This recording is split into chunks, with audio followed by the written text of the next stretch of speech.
Hi, welcome to How to Have a Wedding as Individual as You Are, the podcast. Based on my book of the same name, this podcast is here to help you have the wedding of your dreams and not the wedding that other people are putting pressure on you to have. I'm Ross, I'm a wedding photographer passionate about embracing diversity and equality in the wedding industry, and each week I'm going to be talking to different experts to help you plan the wedding of your dreams. So regardless of who you're marrying, where you're marrying and how old you're going to be when you get married, sit back, relax and find out how to have a wedding as individual as you are.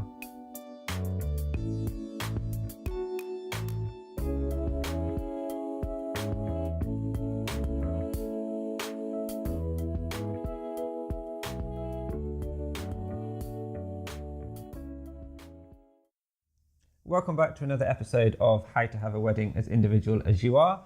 I am joined by award-winning makeup artist Leanne Perilly today, and we're not just talking makeup, we're talking about being on trend versus being yourself. So hello Leanne, welcome to the podcast. Tell us a little bit about yourself and what you do. Hi Ross, great to be here talking about this subject. I've been a makeup artist for 15 years. And I do a lot of bridal work, also do photo shoots, special occasion, and lots of different things really, just to make women look and feel amazing. But yeah, obviously the focus today is on the wedding makeup and how it has an impact, I suppose, on, like you say, not just how they look, but how they feel, which is really important. Totally, yeah. I mean, that's what's really important to me whenever I meet a potential bride is that, she's going to feel amazing. It's not just about how she looks. I really want her to get the feel-good factor and just feel really special for her day. I think that's really true, and I think it works well alongside what I do as a photographer, because however good someone looks, if they're not relaxed and if they don't feel comfortable in their own skin, they're not going to look amazing in the photograph. So I think the two work hand in hand, really. Totally. So there's a lot of synergy between what you do and what I do. Oh, completely. And obviously I give advice on what's going to look great in photographs. But also, if they're more relaxed, then they're more inclined to smile and you're going to get a better result with your photographs Exactly. So today we are talking about makeup, but don't switch off if you're a guy. Guys can have makeup too, but we're talking about the wider topic of just being yourself and not feeling like you have to follow trends or any pressure to do something that you don't want to do when it comes to your wedding. So by the end of this podcast, you're going to find out how to keep a sense of yourself while still being inspired by current wedding trends, how to manage expectations when looking on the dreaded social media for guidelines and ideas, and tips on how to look your best on your wedding day with and without using makeup. So that includes all you guys out there as well. Okay, so Leanne, something I was going to ask you first of all is, what is the number one problem or issue that brides come to you with as a makeup artist? I think really they want to have perfect looking skin. That's the number one factor that they definitely want. They want that perfect, flawless looking finish to their skin on their day. To look great in the flesh and obviously on the photos as well. So I help them by getting them into a good skincare routine if they're not already in one, just to sort of smooth and iron out any little issues that they may have, but so they look absolutely flawless and and as perfect as they can on their day. Yeah, and that's a really important point that you said about getting them into a skincare routine, because I think sometimes it's easy to think, well, the makeup artist will sort it out or the photographer will edit it out, and there is things that couples can do long before the big day to help us help them, so to speak. So what sort of things can couples do to look their best before the wedding day? I think, I mean, I know it's a little bit boring, but adopting, you know, quite a healthy diet, a healthier lifestyle, getting lots of sleep, drinking lots of water. It's the same old message. Yeah. But it is true, isn't it? It is what makes a difference. Yeah, it definitely does work. It does. The makeup goes on much better, the skin's clearer. So, you know, you're on to, you've got a head start before you're even applying the makeup on the day. Absolutely. And if you are doing those things and eating the right things and drinking lots of water and getting that sleep, it also helps with stress and just keeping calm and feeling a little bit more in control as well. So it has an effect on your mental health as well as how you look, which is important, isn't it? Definitely. I think, you know, a lot of couples, they want to, you know, get themselves into the best shape physically and, you know, mentally for the big day, and just look and feel as good as they possibly can. Yeah, it's about being the best version of themselves, isn't it? So it's not about drastic diets or totally changing who they are or the essence of their personality or how they look, but sort of enhancing their best features and feeling, like you say, the best they can do for their wedding day. I think so, yeah. I think, you know, most people, or certainly the advice I would give is to, you know, to feel yourself, be your best self on your day. You know, do you really want to be something completely different? You may not feel comfortable in that position, but just feel as, you know, as good as you possibly can. Yeah, and do brides come to you, or grooms, with a lot of inspiration from social media or celebrity culture, that they say, oh, I want to look like this famous bride or that celebrity, and is there sometimes a little bit of an imbalance between what they want from you and what would look best on them? Yeah, I think so. I mean, it depends how much, you know, people follow trends, follow what's going on social media, how much they, you know, they spend, how much time they spend doing their makeup.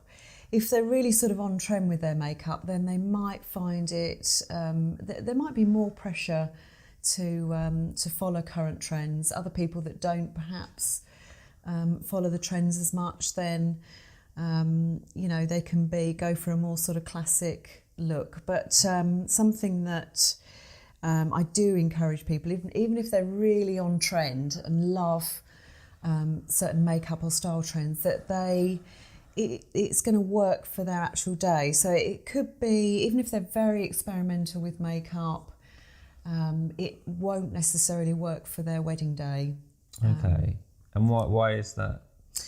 It may not go with, you know, it's got to tie in with the wedding theme, the dress, the hair.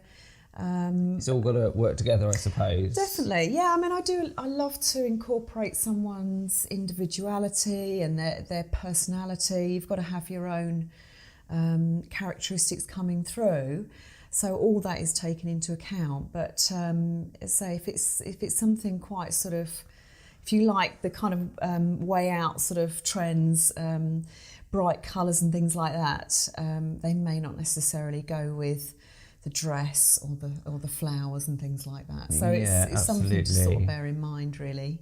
And I suppose people that have a strong sense of who they are and what suits them are probably less likely to feel that pressure to have the latest trends or what's all the rage on social media. Whereas, do you get brides that maybe don't wear a lot of makeup and then suddenly have to find out what suits them and sort of get lost in the world of Pinterest and all those kind of platforms? Yeah, it's easy to, you know, to kind of look at the, you know, pictures and images on Pinterest and, but it's got to feel right for you. You know, you've got to, and that's going to be more difficult if you're not a regular makeup wearer, or, and it can be a bit daunting if you suddenly think, gosh, I'm going to need to wear some makeup on the day to get that flawless looking skin, also to get the right look on photographs.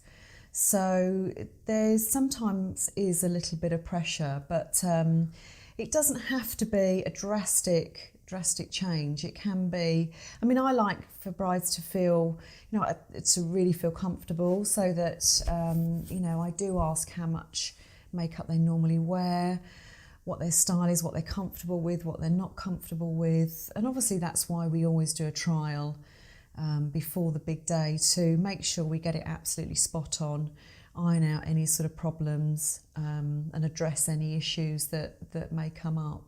Yeah, and that must be really important because, you know, for the first time you have a new makeup applied and it's on the biggest day of your life. That's not a good idea, but I'm sure that's happened before. But would you ever book a bride that refuses to have a consultation, or is that an essential part of the service that you provide? It is an essential part, yeah, 100%, because it gives me an insight into their skin and their personality and to really achieve what they want on the day. And they're putting a lot of trust in you. Completely, yeah, absolutely. So we need to, you know, sort of make sure, and as I say, sometimes on the trial, it's not always, we sort of tweak things, so until we get that sort of perfect look. And for some people that don't wear makeup every day or a lot of makeup to go out, it can feel like, you know, quite a bit of makeup, but they have to bear in mind that they're wearing, you know, a beautiful dress, they're having their hair done, and everything needs to tie in, you know, with that. So it's considering the whole entire look. Yeah, absolutely. So what are your tips for finding makeup artists for your wedding? I definitely meet your makeup artist that, like you say, there's a lot of trust, you know, involved, and you need to feel completely comfortable with them. You need to be sort of on the same wavelength, and yeah, so always meet your makeup artist, you know, have a good chat with them, and just gauge if they're kind of, you know, they're sort of on the same wavelength as you, and also look at past reviews. Yeah, I think that's really important. Obviously look at their work, but yeah, past reviews, so that you can, you know, what previous brides and clients have said, how the experience has been. So it's not just the look that you want on the day, it's the whole experience. Absolutely, yeah, absolutely. And I always say that. I always say look for common phrases and terms that people have used over and over again. So I know when I looked through my reviews, a lot of them was about how it was stress-free and people felt at ease. Yeah. So then that's great, because then I know when I'm looking at my own marketing, that is what I do, because other people are constantly saying that. So again, for you, for makeup artists, it is how they make you feel at the end of the day, as well as how they make you look, isn't it? Totally, yeah. And I want people to have a relaxing, pampering experience, as well as, you know, achieving the look. A means to an end. Yeah, absolutely, yeah. Absolutely. Brilliant. So we've talked a little bit about makeup in particular, but we're going to look at the wide issue, really, of that pressure to conform and to follow fads or trends with weddings. Did you have any pressure when you got married yourself to maybe spend money on things you didn't really want to, or to wear or look a certain way?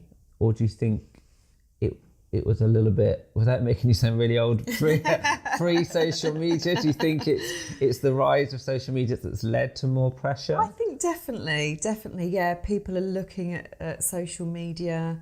You know, image is so important. So yeah, I think, yeah, when I got married, there definitely wasn't that same pressure there. No. But it is about, to me, it is about individuality.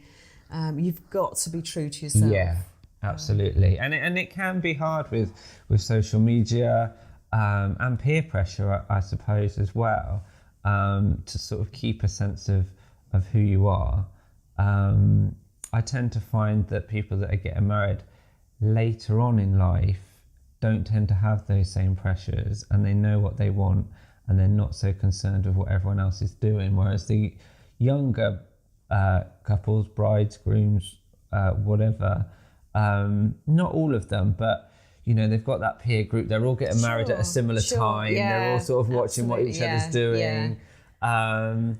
So I would say, one of the tips I always give is to avoid that sense of one-upmanship and competing. So don't try and spend more than the last wedding you went to, or have more bridesmaids, or have a more expensive photographer. It is about sort of zoning out a little bit, isn't it? And again, being an individual, and being confident in your own choices and tastes, really. Yeah, definitely.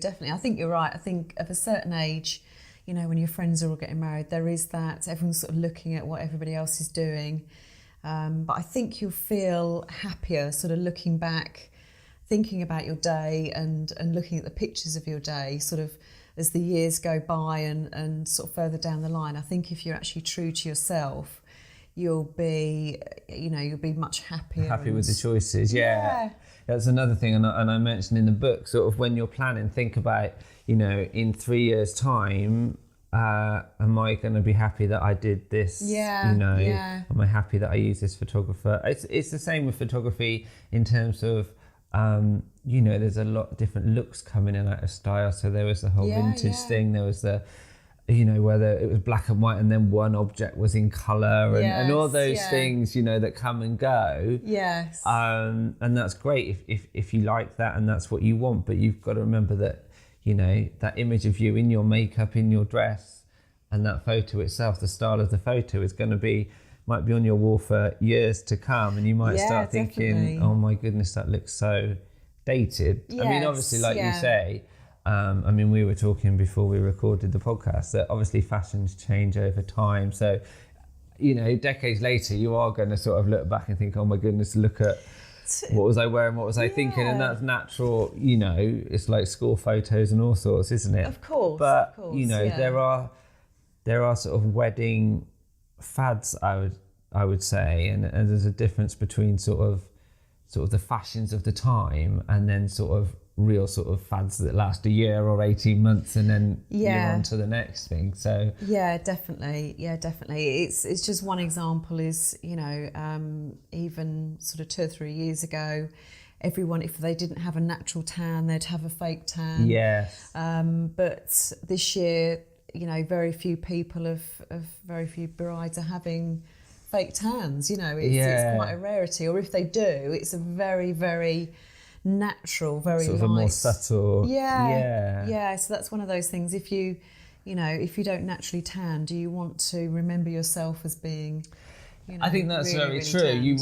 And I always say that in the photos, it's, there's things you can do. You can ask people to turn a certain way, or there's lighting and there's different lenses that you can use to make people look their best. But you need to look at those photos and see yourself in them. So you want to see the best version of yourself, not like, who is that person? And it is about taking a bit of time before you get married to just sit with your partner and just decide what it is that you do want and who you are as a person, which sounds a bit deep and a bit, over the top. But if you don't, there's so many different suppliers, so much information out there. Definitely. That you can bombarded with other people's ideas of what you have to do and what you should do, that if you haven't got a sense of what's important to you and, who you are as a person and as a couple. Definitely. I photographed a couple the other day and I said, this would look really nice if you just held hands, and said, do you want to hold hands? And they said no. And they said, and one girl looked at the other and she said, when would we ever hold hands? And I said, well, if it's something you don't do, there's no point me asking you to do it in a photo. And it's the same with makeup, I'm sure.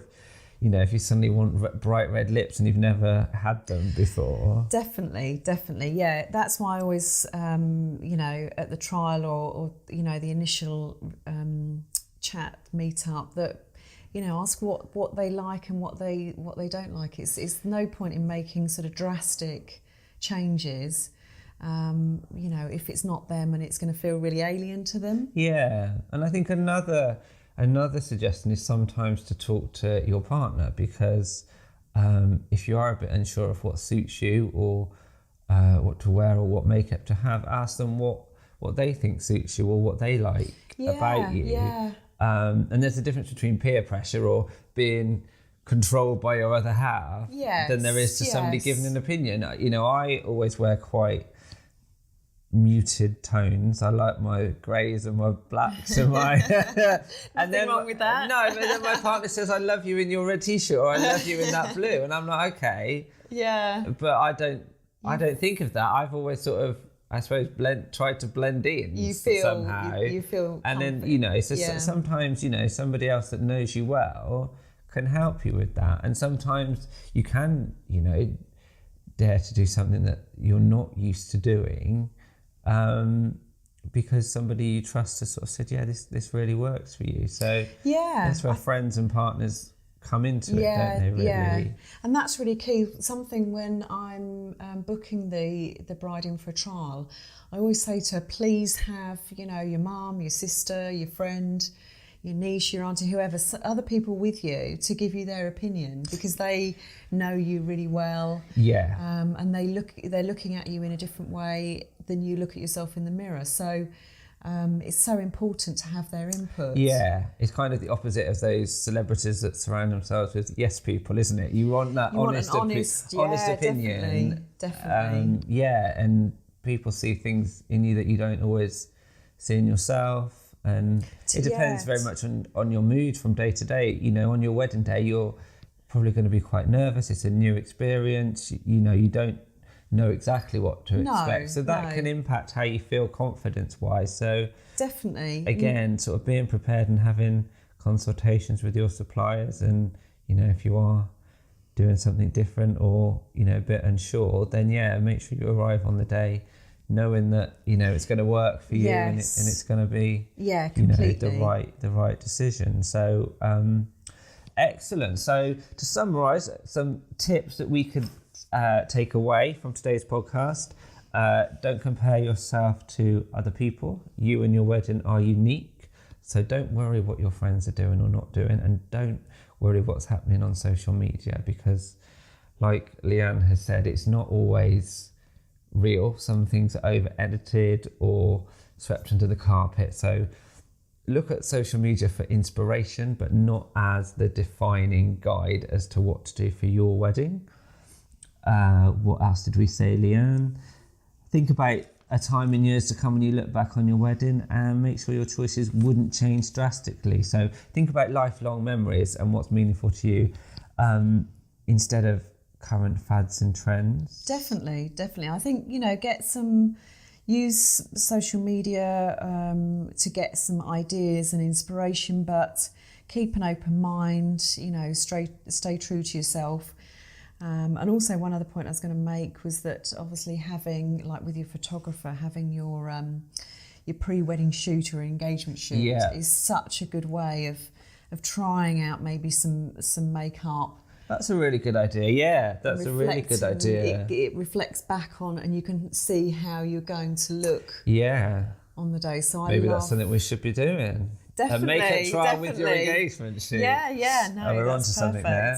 Excellent. So we've come to almost the end of the podcast, but we've got a little section that I hope Leanne knows about called I Wish Someone Had Told Me. So obviously Leanne has been married before, she's been a guest at weddings, and she is a wedding supplier. So you can pick any one of those three scenarios, something you'd known before you'd attended a certain wedding or had a wedding of your own.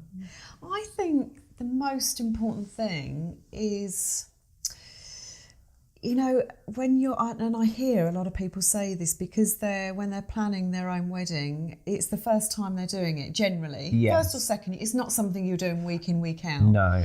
But I think, like Ross has, you know, like you've said, it is to, you know, stay true to yourself and not get carried away by things that other people are doing and having. Absolutely. You know, make it personal, make it your own day. For you and your partner, and just, you know, just enjoy it. And, you know, it's a big day.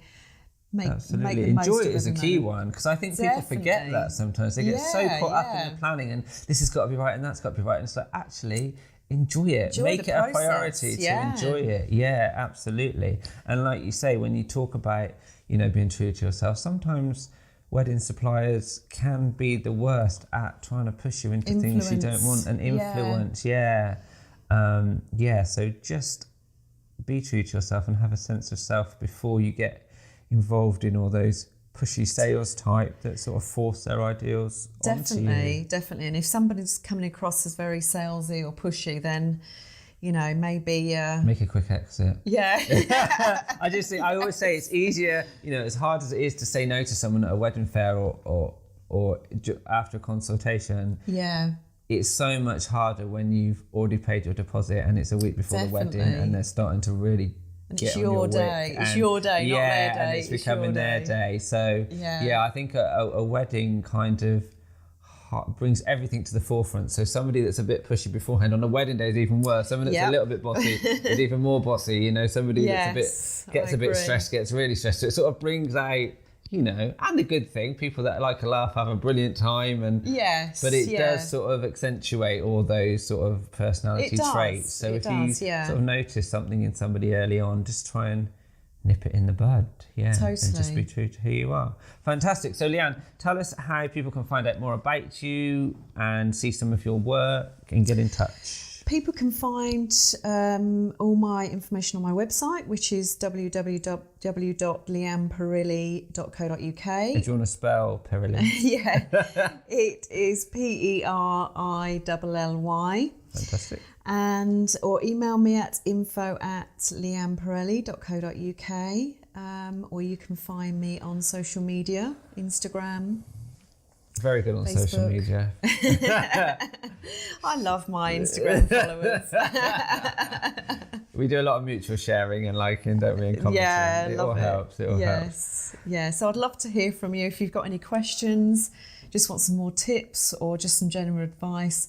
I'm always loving to answer questions and queries if you've got them. Brilliant. Thank you so much for your time today, Leanne. As ever, I'm Ross Wilshire. You can find me on www.rosswilshirephotography.co.uk. The book, How to Have a Wedding as Individual as You Are, is available on amazon.co.uk, Waterstones and Barnes & Noble online. Or if you want to email me for a signed copy, or you would like to ask a question or get involved in the podcast, you can email info@rosswilshirephotography.co.uk. But we are off now for another coffee, probably, knowing Leanne. And I'll see you next time on another episode of How to Have a Wedding as Individual as You Are. Happy wedding planning. Bye-bye.